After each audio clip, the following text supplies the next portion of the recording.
The body hit the marble floor at exactly 2:34 a.m. Inside the chandelier-lit hall of the Jang estate, 11 men in black suits stood motionless. No one reached for a weapon. No one called for help. The 12th man, the one who had questioned a direct order, now lay unconscious, blood trickling from his temple. Jang Taehyun lowered his hand with the controlled precision of a man who had delivered judgment 1,000 times before. He was 41 years old, dressed in a black three-piece suit tailored to perfection, and his face held the kind of stillness that comes only from having buried so much of himself that nothing registers as emotion anymore. "Remove him," he said quietly. Behind him, the enforcers moved with practiced efficiency. By dawn, the man would be in a private medical facility. By noon, his family would receive compensation and a very clear reminder about the cost of disobedience. This was discipline. This was control. This was the only language the underworld understood. But 72 hours later, an elderly woman would walk into a hotel lobby, look him in the eyes, and say 5 words that would shatter everything he thought he knew. "My grandson has your birthmark. Before we continue, I need your help. We're trying to reach 10,000 subscribers, and every single one matters. So if you enjoy this story, please hit that subscribe button. And I'd love to know, drop a comment telling me where in the world you're listening from. It means everything to know you're out there." The Grand Joseon Hotel lobby was a cathedral of power.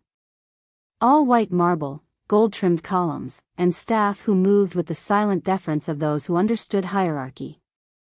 It was Thursday evening, and the space was filled with diplomats, corporate executives, and Seoul's hidden elite attending a private finance summit.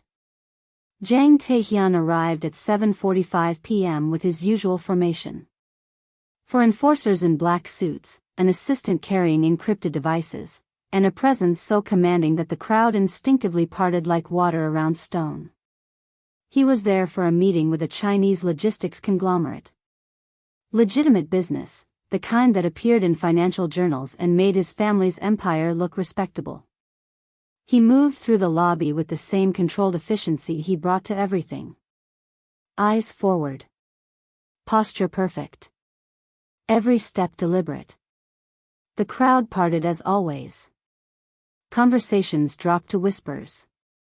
A few people recognized him and looked away quickly, unwilling to make eye contact with a man whose reputation preceded him like a cold wind. But then something unprecedented happened. One figure didn't move. An elderly black woman stood directly in his path, perhaps 70 years old, wearing a simple black dress and modest heels. Her silver hair was pulled back with care. Her posture was upright despite her age, and her eyes, dark, sharp, unshakable, locked onto Taehyun's face with the precision of someone who had crossed an ocean to deliver a message. The lead enforcer noticed her first. "Sir," he said, stepping forward, hand moving toward his concealed weapon. The woman raised one weathered hand. Not in surrender. In command. Palm out, fingers steady, as if she were stopping traffic on a busy street. "Mr. Jang," she said in clear, unaccented English.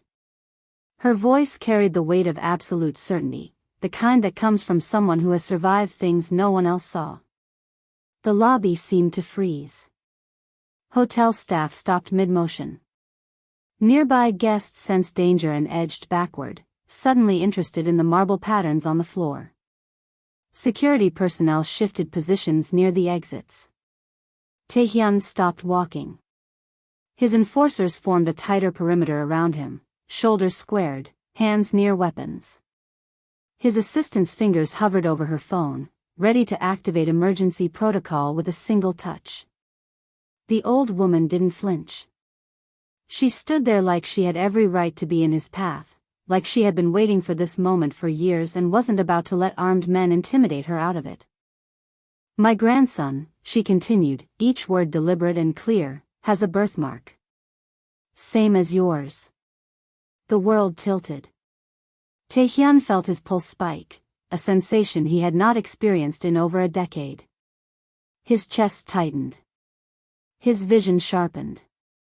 Every instinct he had spent years cultivating told him to walk away, to let his men handle this, to never acknowledge what she had just said. But he couldn't move. The enforcers looked at him, confused, waiting for orders that didn't come. His assistant's face showed nothing, but her eyes screamed a silent question. How does she know? The birthmark was hidden. Always hidden beneath suits, beneath control, beneath 24 years of enforced silence. Only 2 people had ever seen it. One was dead. The other was a woman he had been forbidden to remember. Remove her, Taehyun said finally, his voice ice. No need for that, the woman said, still calm. I just need 5 minutes of your time. Private conversation. Then I'll leave peacefully, and you'll never see me again. You'll leave now, the head enforcer said, reaching for her arm. Do not touch her. Everyone froze. The command had come from Taehyun himself. His voice had changed. Not loud, but sharp. Final. The kind of tone that ended discussions before they started. He studied the woman's face. No fear in those eyes. No calculation. No desperation. Just absolute certainty. This wasn't a con artist or a blackmail scheme. This was someone who had traveled across continents to deliver a truth she believed was undeniable. She stood there in her simple black dress, surrounded by men with guns, in a city where she had no power, no connections, no protection. And she wasn't afraid. That told him everything he needed to know. Conference room 7, Taehyun told his assistant. Empty it. His assistant hesitated for half a second, then nodded and disappeared down the corridor, phone already to her ear. The woman smiled slightly. Not in victory. In relief. Like she had been holding her breath for years and could finally exhale. Thank you, she said quietly. Taehyun didn't respond. He turned and walked toward the elevators, the woman following at a measured pace. His enforcers fell in step around them, creating a moving wall of black suits through the lobby. People stared. Whispers spread like wildfire. By morning, half of Seoul's underworld would hear about this. A strange woman. A private meeting. The disciplined king breaking his own protocol. But Taehyun didn't care about rumors anymore. Because if this woman was telling the truth, if she really knew about the birthmark, then everything he had built his life on was a lie. And lies, he had learned long ago, were far more dangerous than any bullet. 3 minutes later, Taehyun sat across from the old woman in a soundproof hotel conference room. 2 enforcers stood by the door, hands clasped in front of them, faces blank. His assistant waited outside with strict instructions. If he didn't emerge in 8 minutes, initiate containment protocol. The room was small, designed for discreet business negotiations. White walls, a single table, recessed lighting that made everything feel clinical and cold. No windows. No distractions. Just 2 people and the truth that hung between them like a guillotine blade. You have 5 minutes, Taehyun said. Speak. The woman folded her hands on the table. Her movements were deliberate, unhurried. She had waited this long. She could wait a few more seconds to say it right. My name is Margaret Whitmore. I've raised my grandson Ryan since he was 3 days old. His mother, my daughter Celeste, died when Ryan was 23. Before she died, she told me everything. Everything about what? Taehyun's voice was flat, controlled. About you. About Seoul. About the pregnancy. About the accident that wasn't really an accident. Taehyun's expression didn't change, but inside, something ancient and buried began to crack. He kept his hands on the table, fingers interlaced, posture perfect. The mask of discipline he had worn for so long that it had fused to his skin. 24 years ago, Margaret continued, my daughter Celeste was working as a translator for an international consulting firm here in Seoul. She was brilliant. Fluent in Korean, English, and French. She met a young Korean man at a charity gala in Gangnam. I've never. The Shilla Hotel. April 17, 2001. You were 21. You just returned from Oxford. You wore a gray suit. You drank whiskey, neat.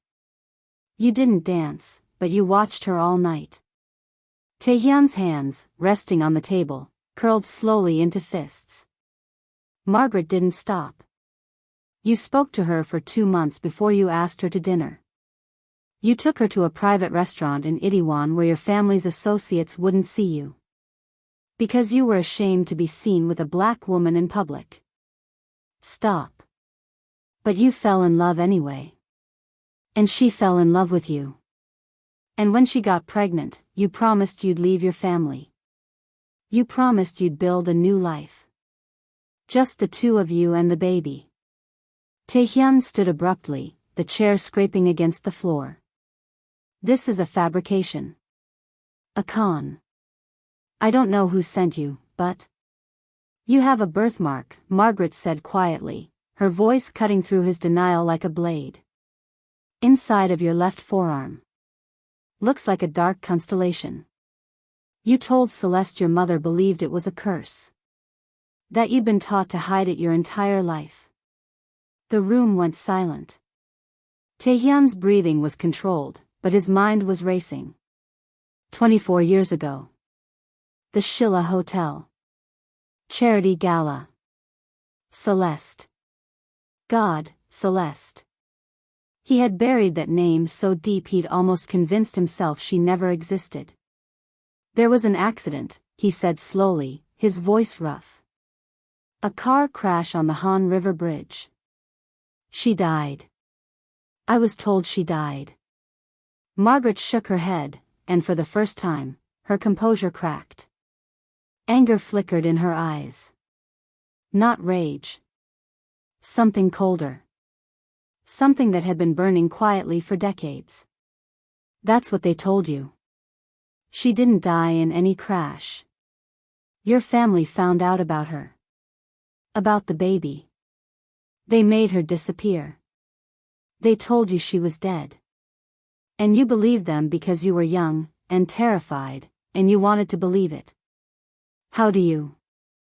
Because 3 men came to her apartment on June 3, 2001, at 9:45 at night. She was 5 months pregnant. She could barely hide it anymore. She was planning to tell you the next day. Margaret's voice was steady now, each detail falling like stones into still water. They didn't touch her. They didn't threaten her directly. They sat down at her kitchen table and put $80,000 in cash on the counter. Then they put a one-way ticket to Atlanta next to it. Then they showed her photographs. Taehyun felt the air leave his lungs. Photographs of her walking to work. Photographs of her apartment building. Photographs of her younger brother at university in London. And they said, very calmly, that if she ever contacted you again, if she ever came back to Korea, if she ever told anyone about the pregnancy, they would make sure her family disappeared one by one. No, Taehyun whispered. But even as he said it, he knew. He knew because he had seen his family do this before. To business rivals. To threats. To anyone who complicated the empire. She was 24 years old and 5 months pregnant, Margaret continued, her voice breaking for the first time. What choice did she have? So she took the money. She took the ticket. She left everything behind. Her job. Her friends. The man she loved. And she got on a plane to a country where she knew no one. Taehyun sat back down slowly, like a building collapsing in controlled demolition. She had the baby in Atlanta. A boy. Named him Ryan.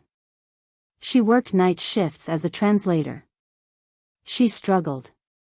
She cried every night for 2 years. She got sick. Pneumonia complications. Died 6 years ago in a hospital room with me holding her hand. Margaret's eyes were wet now, but her voice was steel. But before she died, she told me everything. And she showed me the birthmark Ryan was born with. The exact same mark you're hiding under that expensive suit right now. The silence that followed was absolute. Margaret pulled out her phone with slow, deliberate movements. The kind of care elderly people use with technology they've learned late in life but mastered out of necessity. She tapped the screen twice and turned it toward Taehyun. The photograph showed a young man, maybe 23 or 24 years old, standing in front of a brick building with a backpack slung over one shoulder. He was smiling, but not for the camera. He was looking at something off to the side, caught mid-laugh, his face open and unguarded. Taehyun felt his chest tighten. The young man had his eyes. The same shape, the same intensity, even in a moment of joy. His jawline was sharper, more angular, but the bone structure was unmistakable. His hair was dark and curly, cut short on the sides, a blend of Korean and African heritage that created something entirely unique. But it was the smile that destroyed him. Because Taehyun had never smiled like that. Not once in his entire life. His name is Ryan Whitmore, Margaret said quietly. He's 23 years old. He just graduated from Georgia Tech with a degree in mechanical engineering. He works part-time at a community center in East Atlanta teaching kids how to code. He plays basketball on weekends. He volunteers at a food bank every Thursday evening. She swiped to another photo. Ryan wearing a graduation cap and gown, standing between Margaret and an older man who must have been her husband. Ryan's arm was around Margaret's shoulders, his face beaming with pride. He doesn't know about you, Margaret continued. I never told him. Celeste made me promise not to. She said it would only hurt him to know his father was alive and wanted nothing to do with him. I didn't know, Taehyun said, his voice barely above a whisper. I swear to you, I didn't know. I believe you, Margaret said. That's why I'm here. Because Celeste loved you. Even after everything, even after what your family did, she never stopped loving you. And she made me promise that if anything ever happened to her, I would find you. I would show you the truth. I would give you a choice she never had. She swiped to another photograph. This one was different. Clinical. Clear. It showed Ryan's forearm, the inside of his left elbow, and there it was. The birthmark. Dark brown pigmentation radiating outward like a constellation, identical in shape and placement to the mark Taehyun had spent his entire life hiding. He was born with it, Margaret said. The nurses commented on it in the delivery room. Celeste cried when she saw it because she knew. She knew it was proof. She knew that no matter how far she ran, no matter how much your family paid her to disappear, biology doesn't lie. Taehyun reached for the phone without thinking. His hand trembled slightly as he held it closer, studying the photograph. The mark was exact. Not similar. Not close. Identical. The same irregular edges, the same dark center, the same pattern his mother had called cursed. Does he know about the birthmark? Taehyun asked. Of course he knows. He's lived with it his whole life. But he doesn't know what it means. He thinks it's just a birthmark. Random skin pigmentation. He's a scientist. He doesn't believe in fate or destiny or any of that. Margaret took her phone back and pulled up another photo. Ryan sitting on a basketball court with a group of kids, all of them laughing. He was wearing a worn t-shirt and gym shorts, looking nothing like the son of a crime lord and everything like a man who had built his own life from scratch. He's good, Margaret said, her voice softening. He's kind. He works hard. He doesn't drink much. He doesn't fight. He helps people because he wants to, not because he has to. He's everything Celeste hoped he would be. Everything she protected him from your world to become. Taehyun stared at the photograph. This stranger. This young man who carried his blood, his features, his mark. A son he never knew existed. A son who grew up without the weight of the Jang name, without the discipline and brutality and control that had shaped every moment of Taehyun's life. Why now? Taehyun asked. Why come here after all this time? Margaret's expression hardened. Because 3 weeks ago, Ryan got a job offer. A consulting firm here in Seoul. Big company. Good money. He's thinking about taking it. He wants to see Korea. He wants to understand his mother's history. He wants to walk the streets she walked. The implication hung in the air like a loaded gun. If he comes here, Margaret continued, and your family finds out who he is, what do you think they'll do? You think they'll welcome him? You think they'll let him live knowing he's proof of your relationship with a black woman? Knowing he's a threat to your precious bloodline? Taehyun felt ice spread through his veins. I came here to give you a choice, Margaret said, leaning forward. You can pretend this conversation never happened. You can let me walk out of here and go back to Atlanta. You can let Ryan come to Seoul and take his chances. Or you can be a father. For the first time in his life. You can protect him from the same people who destroyed his mother. She stood up slowly, her hands flat on the table. But you need to decide now. Because that boy is coming to Korea in 6 weeks. And if you do nothing, your family will eat him alive. Taehyun didn't sleep that night. He sat in his study overlooking Seoul's financial district, a glass of whiskey untouched on the desk beside him, Margaret's words playing on a loop in his mind. The city lights blurred together as dawn approached, and for the first time in 15 years, he missed a morning briefing. His assistant called twice. He ignored both calls. By 9 a.m., his phone was vibrating constantly. Messages from his mother's secretary. Questions from his lieutenants. A reminder about a territorial meeting in Gangnam that afternoon. The machine of the empire needed its king, and the king was sitting motionless in a leather chair, staring at nothing. He had sent Margaret away with no promises. No commitments. Just a curt nod and silence. But he had taken her number.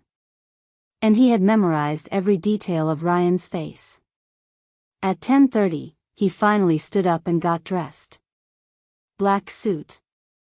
White shirt. Perfect tie. The armor of discipline. But when he tried to fasten his cufflinks, his hands shook slightly, and he had to stop and breathe. This was unacceptable. He was Jang Taehyun. He had executed men with steady hands. He had negotiated billion-dollar deals without blinking. He had stood before his mother's wrath and never flinched.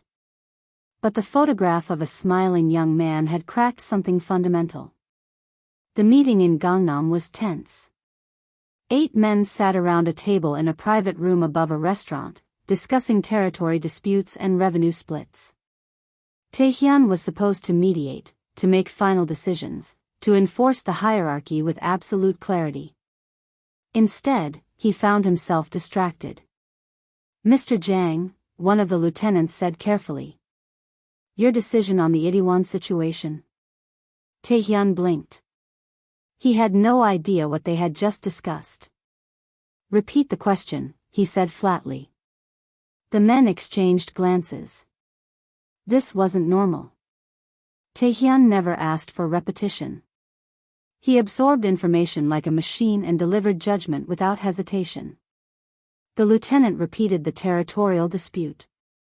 2 mid-level operators fighting over protection fees in a nightclub district. Standard issue. Normally, Taehyun would have resolved it in 30 seconds. Table it, Taehyun said. I'll decide next week. Silence. No one spoke. No one moved. Taehyun never delayed decisions. Delay meant weakness. Weakness meant blood. Is there a problem?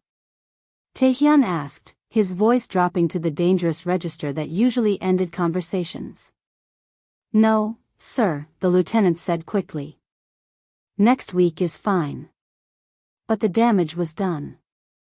Taehyun could see it in their eyes. Confusion. Concern. The first hairline fractures in their absolute faith.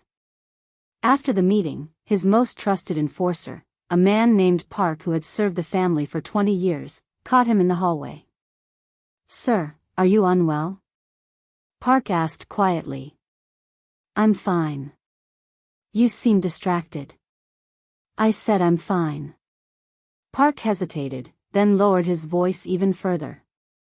The men are asking questions. About the woman at the hotel. About the private meeting. There are rumors. Let them talk.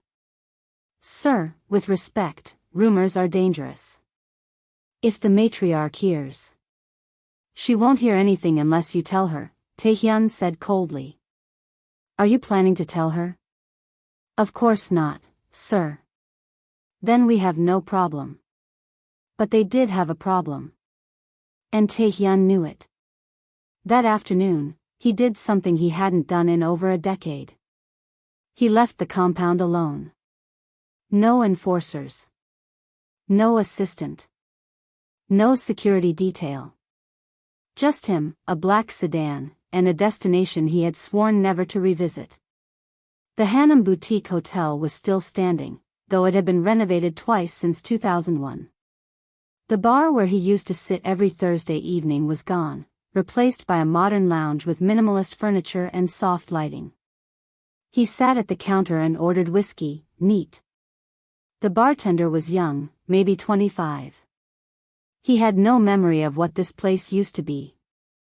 No idea that 24 years ago, a different bartender had served drinks to a young man who thought he could escape his family's shadow by falling in love. Taehyun pulled up his left sleeve and stared at the birthmark. He had spent his entire life hiding it. Covering it. Pretending it didn't exist. His mother had called it a curse, and he had believed her because he had been raised to believe everything she said. But what if it wasn't a curse? What if it was just proof that he was human? That he had loved someone once? That he had created life instead of just ending it? His phone buzzed. A message from his mother's secretary. The matriarch requested his presence at the estate tonight. Dinner at 8. Mandatory attendance. Taehyun stared at the message. His mother knew. She always knew. The hotel meeting. The private conversation. Margaret Whitmore's arrival in Seoul.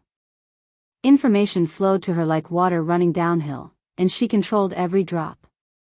He finished his whiskey and stood up. For 24 years, he had been the disciplined king. The perfect son. The flawless executor of his family's will. He had buried Celeste's memory so deep that he had convinced himself it was a dream. A youthful mistake.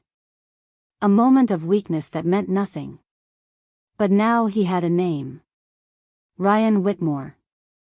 And a face. And a birthmark that proved biology didn't care about empires or bloodlines or the iron will of matriarchs who built dynasties on control. He had 6 weeks to decide what kind of man he was going to be. And tonight, he would have to sit across from his mother and pretend he was still the son she had created. Taehyun stood across the street from a small coffee shop in East Atlanta, watching through the window as a young man wiped down tables with the practiced efficiency of someone who had worked service jobs before. It had taken him 4 days to get here. 4 days of private flights, encrypted communications, and careful movements designed to avoid detection by his own family's intelligence network. 4 days of telling his mother he was handling business in Hong Kong while he was actually sitting in a rental car in a city he had never visited, watching a son he had never known existed. Ryan Whitmore looked different in person than he did in photographs. Taller. More solid. He moved with an easy athleticism that came from basketball courts and weekend runs, not combat training or enforced discipline. He wore a faded university t-shirt and jeans, his curly hair slightly longer than in the graduation photo, and when he smiled at a customer, the expression reached his eyes. Taehyun felt something unfamiliar twist in his chest. The coffee shop was small. Local. The kind of place that survived on regulars and community rather than corporate efficiency. A chalkboard menu. Mismatched furniture. Plants in the windows. Ryan moved behind the counter with the casual confidence of someone who belonged there, who had built something genuine in this space. Taehyun checked his watch. 3:45 p.m. Margaret had told him Ryan's shift ended at 4. He waited. At 4:03, Ryan pulled off his apron, said something to the woman working the register that made her laugh, and headed toward the back exit. Taehyun left the rental car and walked quickly around the block, timing his approach to intersect with Ryan's path through the parking lot. They nearly collided at the corner. "Oh, sorry man," Ryan said, stepping back. Then he stopped. Taehyun stopped. For a long moment, neither of them moved. They stood 3 feet apart in a parking lot behind a coffee shop in East Atlanta, and the world seemed to tilt on its axis. Ryan's eyes widened slightly. Not in fear. In recognition. The kind of jarring, instinctive awareness that happens when you see your own features reflected in a stranger's face. Ryan started, then stopped. His gaze moved across Taehyun's face. The eyes. The jawline. The bone structure that was unmistakable even across differences in age and expression. Taehyun said nothing. He had planned this moment a dozen times on the flight over. Had rehearsed opening lines. Explanations. But now, standing here, all the words disappeared. "Do I know you?" Ryan asked finally. His voice was careful. Uncertain. But there was something else underneath. A question he didn't want to ask out loud. "No," Taehyun said. "But I know you." Ryan's hand tightened on his backpack strap. That's kind of a weird thing to say to someone in a parking lot. "Your name is Ryan Whitmore. You graduated from Georgia Tech 3 months ago. You live with your grandmother Margaret. You teach coding to kids at the community center on Tuesday and Thursday evenings." Ryan took a step back. "Okay, now you're scaring me. Who are you?" Taehyun reached up slowly and rolled back his left sleeve, exposing the inside of his forearm. The birthmark was clearly visible in the afternoon light. Dark brown pigmentation radiating outward like a constellation. Ryan's face went pale.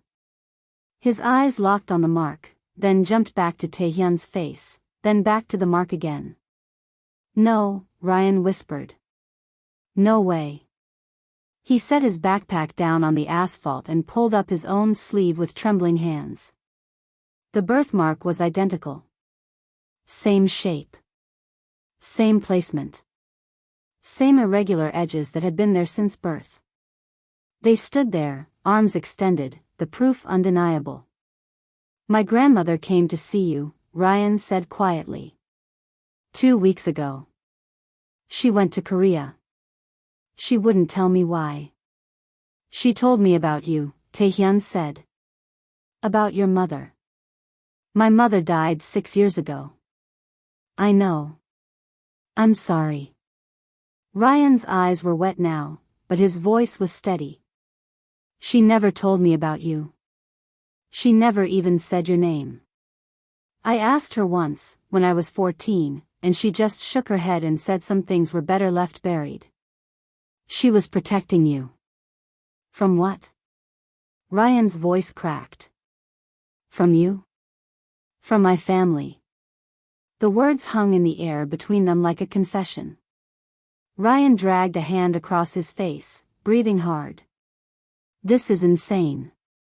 This is absolutely insane. You're telling me that you're my father? That you've been alive this whole time and you just, what?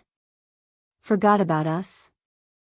I didn't know, Taehyun said, and for the first time in decades, his voice carried something other than control. It carried pain. I was told your mother died 24 years ago. I believed it. I mourned her. I buried that part of my life because I thought I had no choice. And now? Now I know the truth. And your grandmother is right. You cannot come to Korea. Not now. Not ever. Ryan stared at him. I have a job offer in Seoul. A good one. I was planning to accept it next week. You'll die if you go. The bluntness of it seemed to hit Ryan like a physical blow. What? My family doesn't forgive complications, Taehyun said. And you are the biggest complication of my life. If they find out you exist, if they discover you're coming to Korea, they will eliminate the problem. Quietly. Efficiently. The same way they eliminated your mother. Ryan's hands curled into fists. They didn't eliminate my mother. She died of pneumonia. They exiled her. They threatened her. They gave her $80,000 and a plane ticket and told her if she ever contacted me again, they'd kill her family one by one. She spent 23 years looking over her shoulder, and that kind of fear destroys you slowly. Silence. Ryan picked up his backpack and turned away, then turned back. Why are you here? Why come all this way just to tell me to stay away? Because you deserve the truth, Taehyun said. And because I owed your mother that much. Ryan's jaw tightened. You didn't owe her anything. You weren't there. I know. You don't get to show up now and pretend you care. I'm not pretending. They stood there in the fading afternoon light, two strangers bound by blood and separated by everything else. Finally, Ryan shook his head and started walking toward his car. Wait, Taehyun said. Ryan stopped but didn't turn around. If you need anything, Taehyun said quietly. Anything at all. Margaret has my number. Ryan's shoulders tensed. Then he got in his car and drove away without looking back. Taehyun stood in the parking lot until the sun began to set, staring at his forearm where the birthmark seemed to burn like a brand. Taehyun returned to Seoul 48 hours after the parking lot meeting. He told no one where he had been. He moved through the compound with the same controlled precision he always had, attending meetings, issuing orders, maintaining the facade of the disciplined king. But at night, when the estate was quiet, he began searching. The Jang family kept records of everything. Every transaction. Every elimination. Every problem solved and buried. His grandfather had started the practice, believing that knowledge was leverage, and his father had continued it with obsessive detail. 3 generations of sins documented and locked away in a climate-controlled archive beneath the main house. Taehyun had access to most of it. But there were certain files his mother kept separately. Personal matters. Family cleansings. Things too sensitive even for the general archive. Those files were in her private study. It was 2:15 a.m. when Taehyun stood outside his mother's door. She was away in Busan for 3 days, attending to business interests there. The estate was guarded, but the guards answered to him. They wouldn't question his movements. He used his master key and stepped inside. The study was exactly as he remembered. Dark wood furniture. Silk scrolls on the walls. A massive desk positioned to face the door so she could see anyone who entered. The room smelled like jasmine tea and old paper and the particular brand of perfume she had worn for 30 years. He moved to the cabinet behind her desk. Locked. He pulled out the thin metal tools he had learned to use as a teenager, back when he was still curious about his family's secrets. The lock clicked open in 12 seconds. Inside were rows of leather-bound folders organized by year. He found 2001 and pulled it out. The folder was thick, filled with documents in clear plastic sleeves. He carried it to the desk and began reading. Most of it was business. Contracts. Territorial agreements. Payment records for enforcers and local officials. Then, halfway through, he found a section labeled Personal Matters, in his mother's precise handwriting. He opened it. The first document was a surveillance report dated May 2001. It detailed his movements over a 3-month period. Every Thursday evening at the Hannam Boutique Hotel. Every private dinner in Itaewon. Every moment he had spent with Celeste Harper, documented with photographs and timestamps. His hands tightened on the paper. The next document was a background check. Celeste Harper. Age 24. American citizen. Translator for an international consulting firm. No criminal record. No political connections. No family wealth. The report was clinical, thorough, and ended with a single handwritten note in the margin, unsuitable. Terminate association. Taehyun's breathing grew shallow. He turned the page and found a memo dated June 1, 2001, written by his mother to 3 of her most trusted enforcers.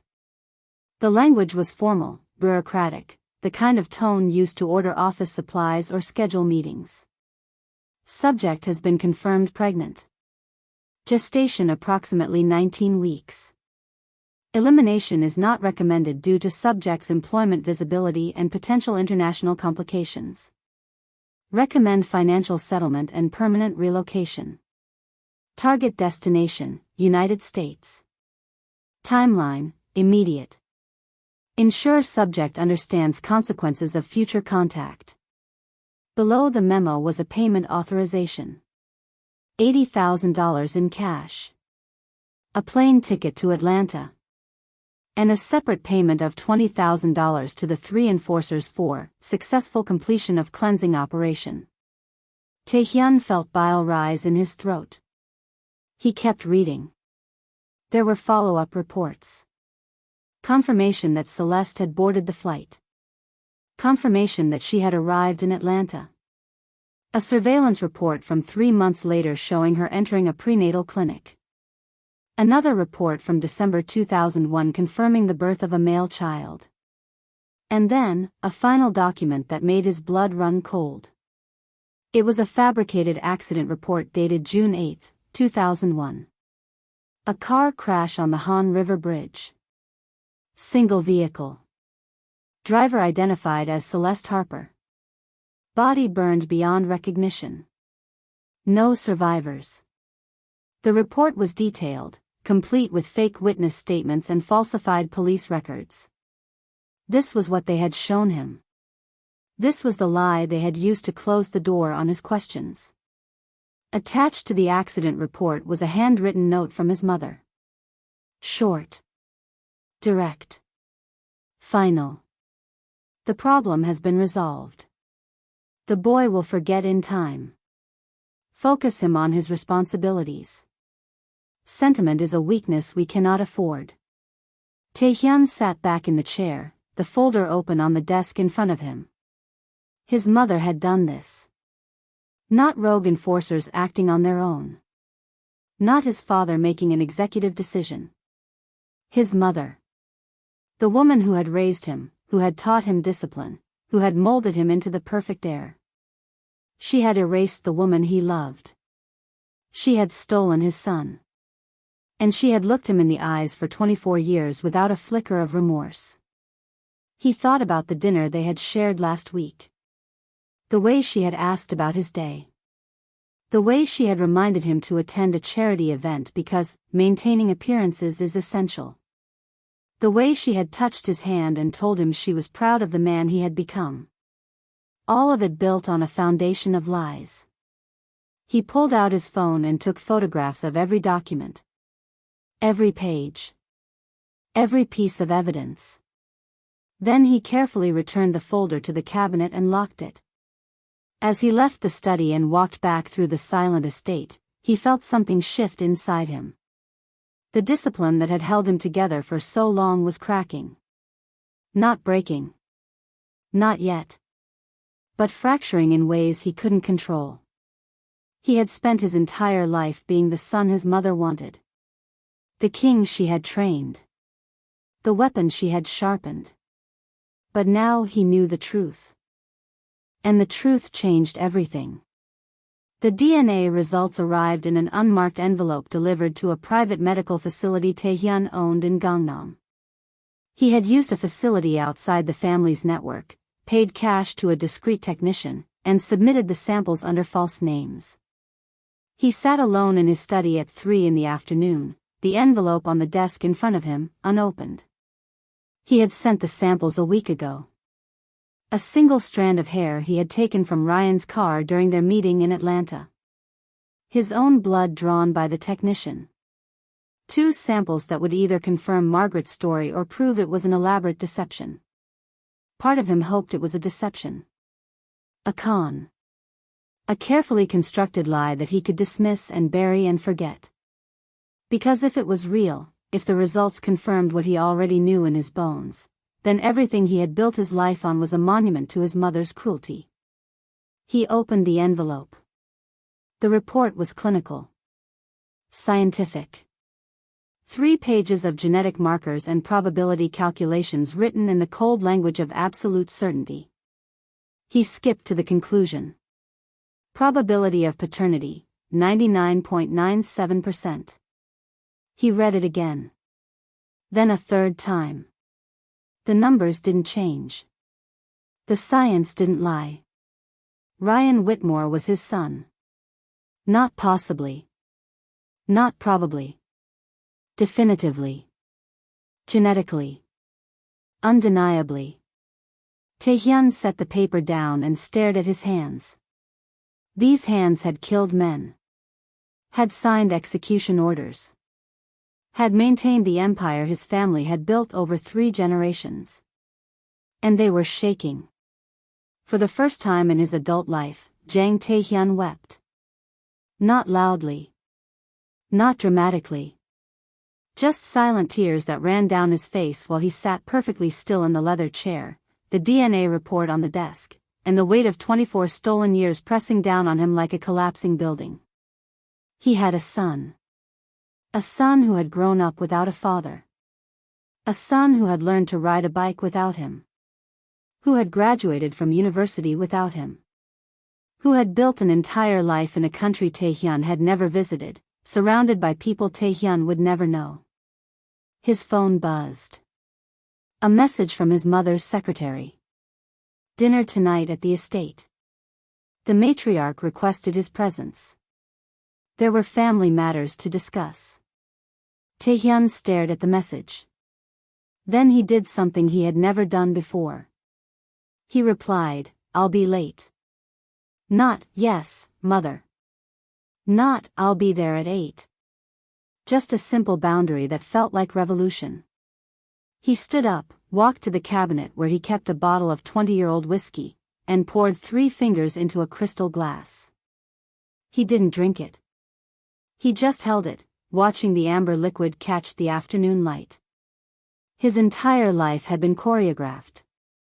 Every decision filtered through the question, what would the family want? Every relationship evaluated for strategic value. Every emotion suppressed in service of discipline and control. And where had it gotten him? To a study in Seoul, holding a DNA report that proved his mother had robbed him of the only real thing he had ever wanted. He pulled out his phone and scrolled to Margaret's number. She had given it to him with the explicit instruction to use it only if he decided to be part of Ryan's life. Not to monitor. Not to control. To actually be a father. He typed a message, the test confirmed it. 99.97%. I need to know if Ryan will see me again. He hit send before he could second-guess himself. The reply came 3 minutes later. He's angry. He doesn't understand why you left him. But he deserves answers. Come to Atlanta next weekend. I'll arrange it. And Mr. Jiang? Come alone. No guards. No empire. Just you. Taehyun read the message 3 times. The request was absurd. Dangerous. He never traveled without security. Never put himself in vulnerable positions. It was the first rule his father had taught him: a king without protection is just a man waiting to die. But maybe that was the point.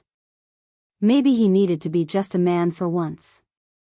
He replied, "I'll be there." That evening, he arrived at his mother's estate 2 hours late.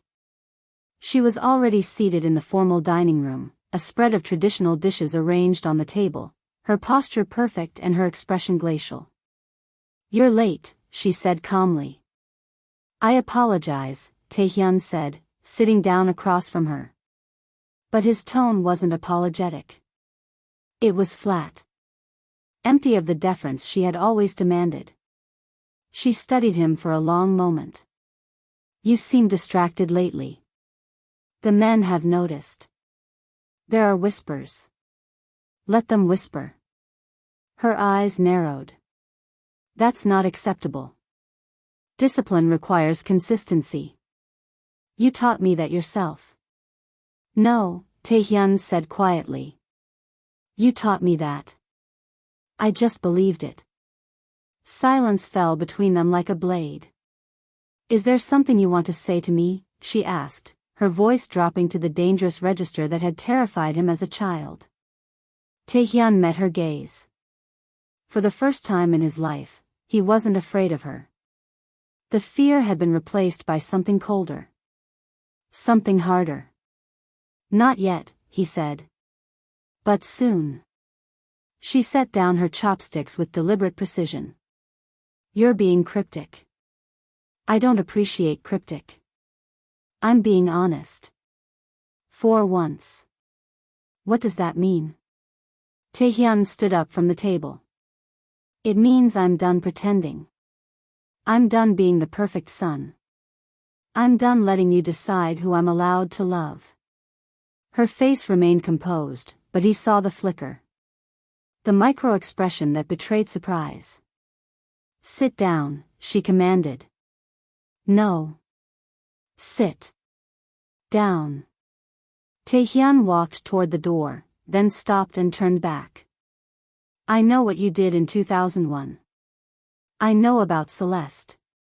I know about the baby. I know about the money and the plane ticket and the fake accident report. I know everything." The silence that followed was absolute. His mother's face didn't change, but her hands, resting on the table, curled slowly into fists. "You've been going through my files," she said quietly. "Yes. That's a violation of trust." Taehyun laughed. Actually laughed. The sound was bitter and raw. "Trust? You want to talk to me about trust? I did what was necessary to protect this family. You destroyed my life." "I saved your life," she said, standing now, her voice rising. "That woman was a complication. A distraction. She would have ruined everything we built. She was the only thing I ever loved. Love is a weakness." "Then I choose weakness," Taehyun said. And he walked out of the dining room, leaving his mother standing alone among the untouched dishes. For the first time in his life, Jang Taehyun had chosen rebellion. And the empire would never be the same. The summons came at dawn. Taehyun woke to find 6 enforcers standing outside his bedroom door. Not his usual security detail. His mother's personal guards. Men who had served her for decades and answered only to her. "The matriarch requests your immediate presence in the main hall," the lead guard said. His face was neutral, but his hand rested on his weapon. This wasn't a request. It was an arrest. Taehyun dressed in silence. Black suit. White shirt. No tie. He left his own weapon in the drawer. Whatever was about to happen, violence wouldn't solve it. The walk through the compound felt like a funeral procession. Enforcers lined the hallways, more than he had ever seen gathered in one place. Word had spread. The entire organization knew something was coming. A reckoning. The main hall was the heart of the estate. A massive room with marble floors, floor-to-ceiling windows overlooking the gardens, and a raised platform at the far end where his grandfather used to hold court. His mother stood on that platform now, dressed in traditional Korean hanbok, black silk with silver embroidery. Behind her hung the family crest, and flanking her were 12 of the most senior members of the organization. But it was the crowd that made Taehyun's chest tighten. At least 50 men filled the hall. Lieutenants. Enforcers. Associates. The power structure of the entire empire assembled to witness whatever judgment his mother had prepared. Park, his most trusted enforcer, stood near the back. Their eyes met briefly. Park's expression was conflicted, torn between loyalty to Taehyun and obedience to the matriarch who had given him everything. Taehyun walked down the center aisle, his footsteps echoing in the silence. He stopped at the base of the platform and looked up at his mother. "You've called quite an audience," he said quietly. "This concerns the entire family," she replied. Her voice was calm, but her eyes were cold. "What you've done affects us all." "What I've done?" "You've been investigating private family matters. You've questioned my decisions. You've traveled to America without authorization. You've made contact with a liability we eliminated 24 years ago." Murmurs rippled through the crowd. Taehyun felt the weight of their stares. Confusion. Shock. Betrayal. "Her name was Celeste," Taehyun said, loud enough for everyone to hear. "And you didn't eliminate her. You terrorized her. You paid her to disappear. You told me she was dead and then watched me mourn for years." His mother's expression didn't change. "I protected you from a mistake. That woman would have destroyed everything. That woman was carrying my child." The hall erupted. Voices overlapping. Questions shouted. The disciplined silence of the organization cracking like ice under pressure. His mother raised one hand and the room fell silent again. "The child was dealt with," she said simply. "The woman took money and left. The problem was resolved. You were young and foolish. I made the decision you were incapable of making." "The child wasn't dealt with," Taehyun said. "He's alive. He's 23 years old. He lives in Atlanta. And he has my birthmark." More murmurs. Louder now. Some of the enforcers looked at each other with open concern. A hidden heir. A complication that could fracture the organization. "Impossible," his mother said. But her voice wavered slightly. Taehyun pulled the DNA report from his jacket pocket and held it up. 99.97% probability of paternity. Tested at an independent facility. "My son exists, Mother. And he's coming to Korea in 4 weeks to accept a job offer in Seoul." The hall exploded into chaos. His mother's face finally cracked. Fury replaced composure. "You will terminate this situation immediately. The boy cannot set foot in this country. If he does, he becomes a threat to everything we've built." "He's not a threat. He's my son. He's a liability. He's my blood." The words echoed through the hall like a gunshot. Taehyun climbed the steps to the platform. 2 guards moved to stop him, but his mother waved them back. He stood face to face with her now, close enough to see the rage burning behind her controlled exterior. You taught me that family is everything, Taehyun said quietly. That blood is sacred. That the Jang name must be protected at all costs. But you only meant your version of family. Your definition of blood. I meant the family that matters. The family that built this empire. Ryan is my family. Whether you acknowledge it or not. Then you're choosing him over us. I'm choosing him over you. She slapped him. Hard. The sound cracked through the hall like a whip. Taehyun's head snapped to the side, but he didn't step back. Didn't raise his hand to his face. Didn't break eye contact. You've gone soft, she hissed. Weak. Sentimental. Everything I trained out of you is rotting you from the inside. Good, Taehyun said. Because what you trained into me was a lie. He turned to face the assembled crowd. 50 faces staring back at him with varying degrees of shock, confusion, and calculation. I have a son, he said, his voice carrying to every corner of the hall. He doesn't know this world. He doesn't know what we do. He's innocent. And when he comes to Korea, he will be under my protection. Anyone who touches him answers to me personally. You don't have the authority to make that declaration, his mother said behind him. Taehyun turned back to her. Then I'm taking it. Right now. In front of everyone. You're committing treason against this family.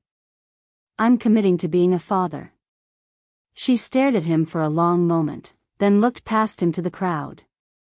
Anyone who follows him in this madness will be considered an enemy of the organization. The boy is a threat. He must be eliminated. That is my final word. Silence fell over the hall. Taehyun looked at Park. At the lieutenants he had worked with for years. At the men who had followed his orders without question. Choose, his mother said. Him or the family. Park stepped forward first. Slowly. Deliberately. He walked to the center aisle and stopped halfway between the platform and the back of the hall. Not with Taehyun. Not with the matriarch. In the middle. Undecided. Then 3 more enforcers joined him. Then 6. Then a dozen. The organization was fracturing in real time. Taehyun's mother watched the division with barely concealed fury. This is how empires fall, she said quietly. With sentiment. With weakness. With men who forget what made them strong. No, Taehyun said. This is how empires end. When they stop being about family and start being about control. He walked down the platform steps and through the center aisle. Some men stepped aside to let him pass. Others watched him with hostile eyes. He didn't look back. When he reached the main doors, he stopped and turned one final time. Ryan arrives in Seoul on March 15th, he said. Anyone who comes for him comes through me first.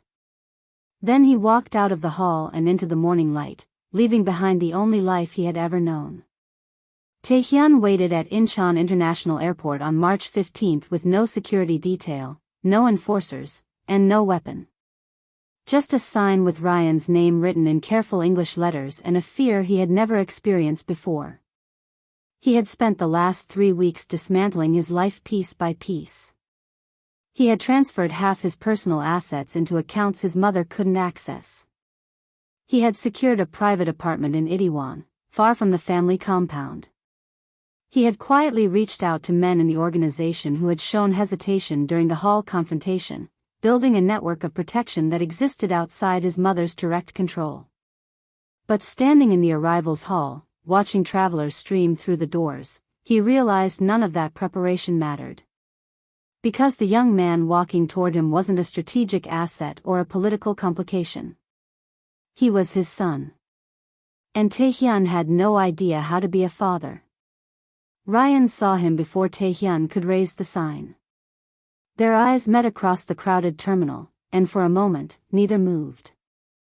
Then Ryan adjusted his backpack and walked over slowly, cautiously, like someone approaching a wild animal that might bolt. "You actually came," Ryan said. "I promised I would. You also promised my mother you'd leave your family for her. How'd that work out?" The words hit like a blade, but Taehyun didn't flinch. "You're right. I failed her. I'm not going to fail you." Ryan stared at him for a long moment, then sighed. "I shouldn't have come. Grandma Margaret said it was too dangerous. But I needed to see this place. Needed to understand where my mother fell in love.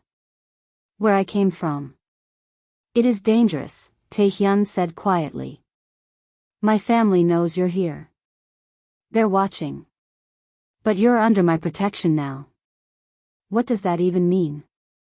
"It means I've made enemies of the most powerful people in this country to keep you safe. It means I've left the only life I've ever known. It means I'm choosing you over an empire." Ryan's jaw tightened. "I didn't ask you to do that." "I know. But I'm doing it anyway." They stood in awkward silence while travelers flowed around them like water around stones. Finally, Ryan spoke again, quieter this time.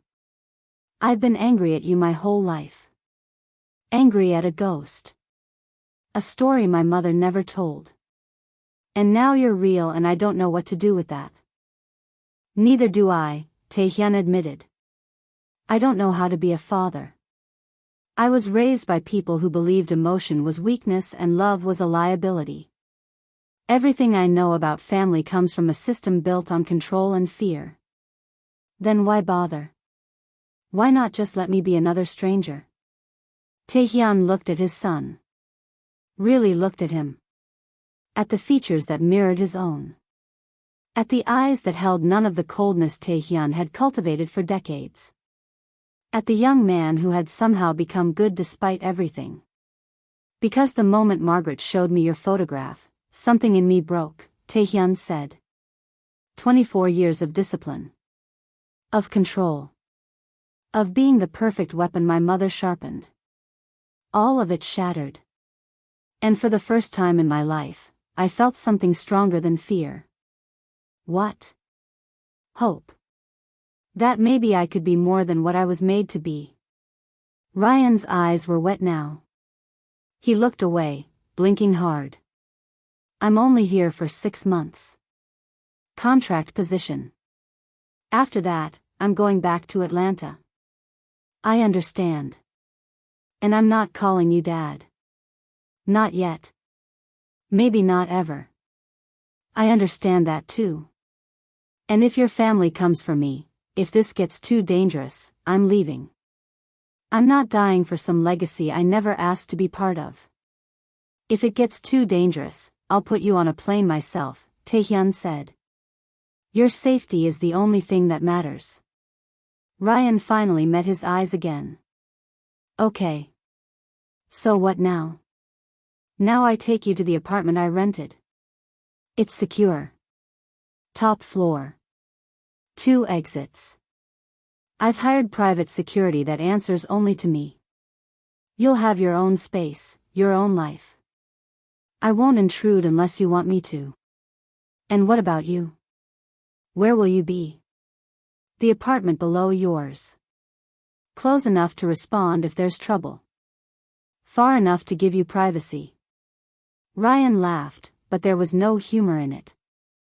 "That's the most paranoid thing I've ever heard." "Welcome to Korea," Taehyun said. "Welcome to being my son." They left the airport together, Ryan pulling his suitcase and Taehyun carrying the sign he never had to use. The drive to Itaewon was quiet, both of them lost in their own thoughts. But when they pulled up to the apartment building, Ryan finally spoke again. "My mom used to tell me this story when I was little. About a man she loved who had a birthmark like mine. She said he was trapped in a cage he didn't build, and she hoped one day he'd find the courage to break free.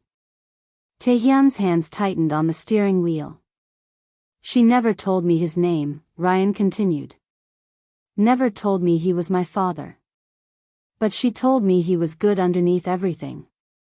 That the world had just beaten the goodness out of him. She was too kind.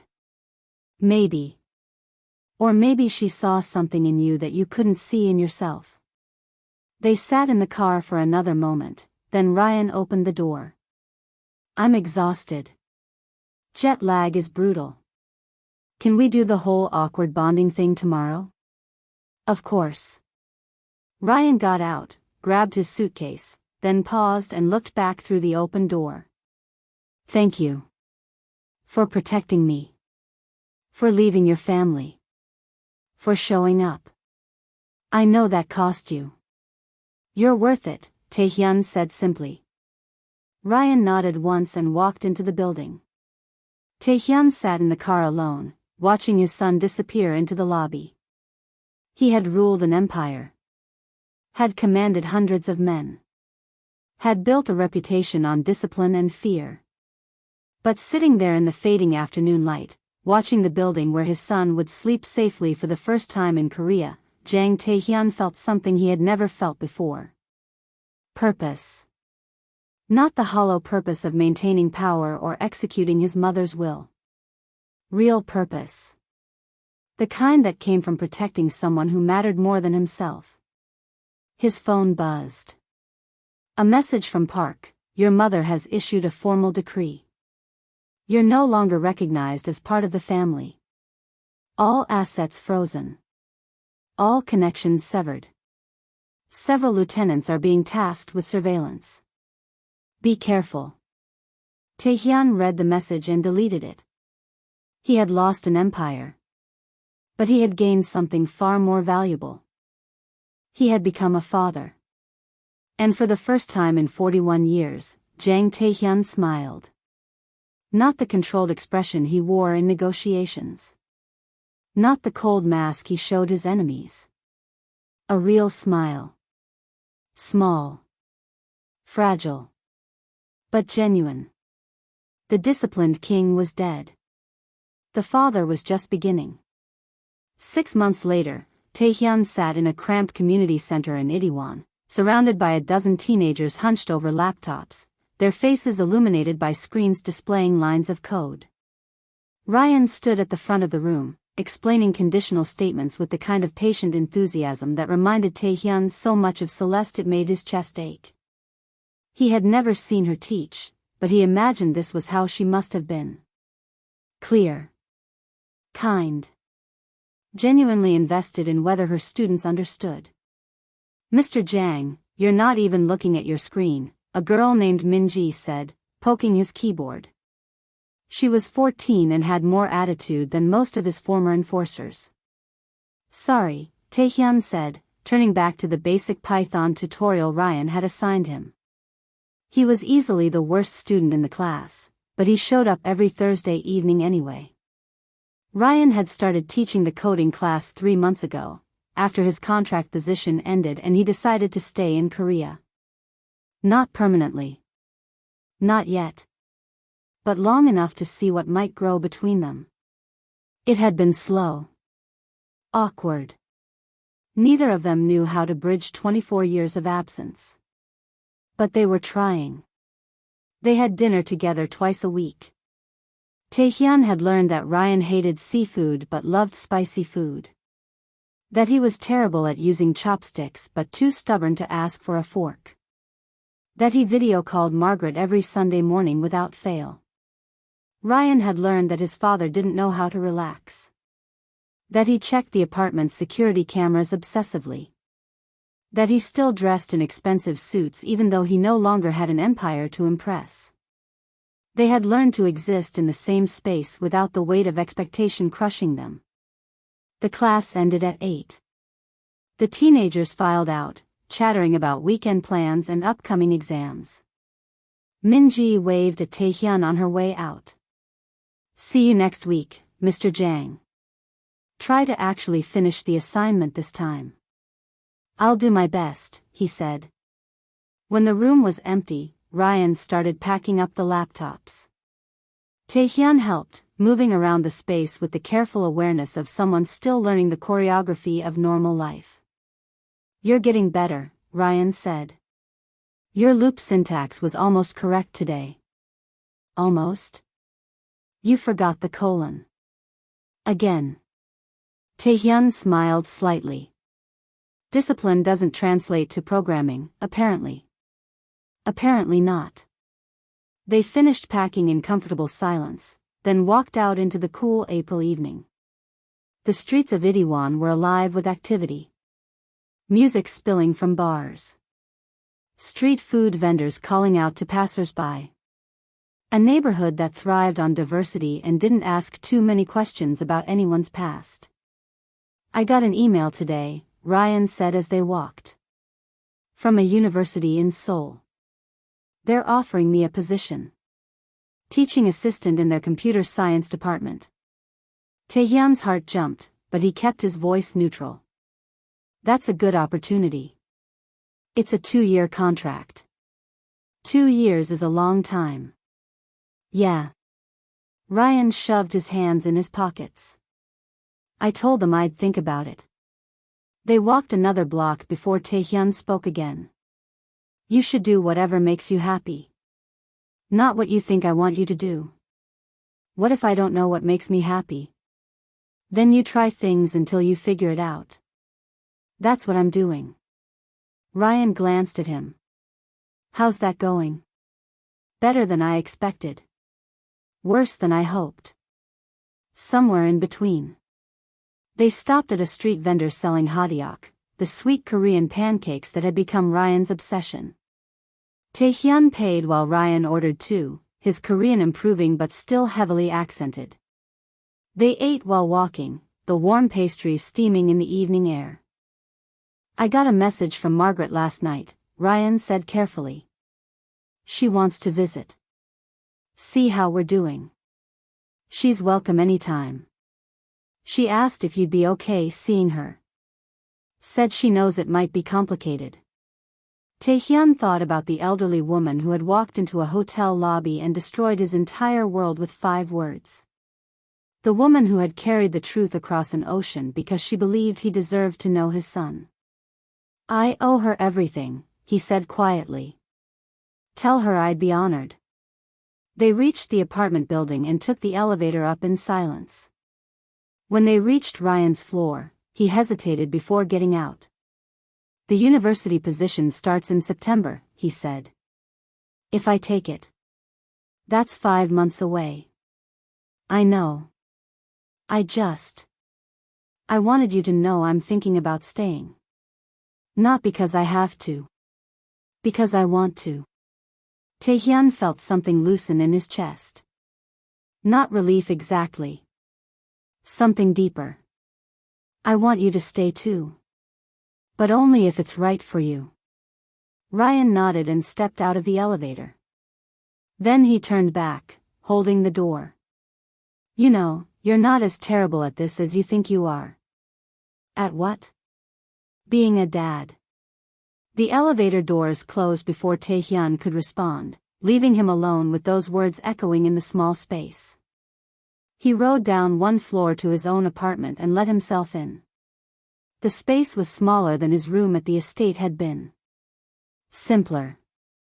But it was his. Not the family's. Not his mother's. His. He poured himself a small glass of whiskey and stood by the window overlooking the city. Somewhere out there, his mother was rebuilding the organization without him. Strengthening the hierarchy he had fractured. Probably plotting ways to eliminate the complication he had become. He had received threats. Warnings delivered through intermediaries. His mother wanted him to know she hadn't forgotten. Hadn't forgiven. But she also hadn't acted. Not yet. Because Park and a dozen other enforcers had quietly positioned themselves as a buffer. Men who remembered that Taehyun had led them well. Men who believed loyalty worked both ways. It wouldn't last forever. Eventually, his mother would move. Eventually, He would have to face the consequences of choosing his son over the Empire. But not tonight. Tonight, he was just a 41-year-old man learning to code badly, eating street food with his son, and trying to figure out what kind of person he wanted to become. His phone buzzed. A message from Ryan. Forgot to say this earlier. Thank you. For everything. Taehyun typed back slowly, carefully. Thank you for giving me a chance I don't deserve. The response came quickly. Maybe you deserve it more than you think. Taehyun set the phone down and looked at his left forearm. The birthmark that had been a source of shame his entire life was visible in the lamplight. Dark brown pigmentation radiating outward like a constellation. For 24 years, he had hidden it. Covered it. Pretended it didn't exist. But now, standing in his small apartment in Itaewon, he realized it wasn't a curse. It wasn't a stain. It was proof that he was connected to something larger than power or control or empire. It was proof that he was a father. And that legacy was worth more than any throne. Taehyun finished his whiskey, turned off the lights, and went to bed. Tomorrow, he would attend another coding class. He would have dinner with his son. He would continue the slow, difficult work of building a relationship from nothing. It wasn't the life he had been trained for. It wasn't the destiny his mother had planned. But it was his. And for the first time in 41 years, that was enough. The disciplined king was gone. The empire had fallen. But Jang Taehyun had finally found something worth protecting. And he would spend the rest of his life making sure his son never had to pay for the sins of a family he never asked to be born into. Some legacies are built on blood and fear. Others are built on second chances and the courage to choose love over power. Taehyun had chosen. And in choosing, he had finally become free.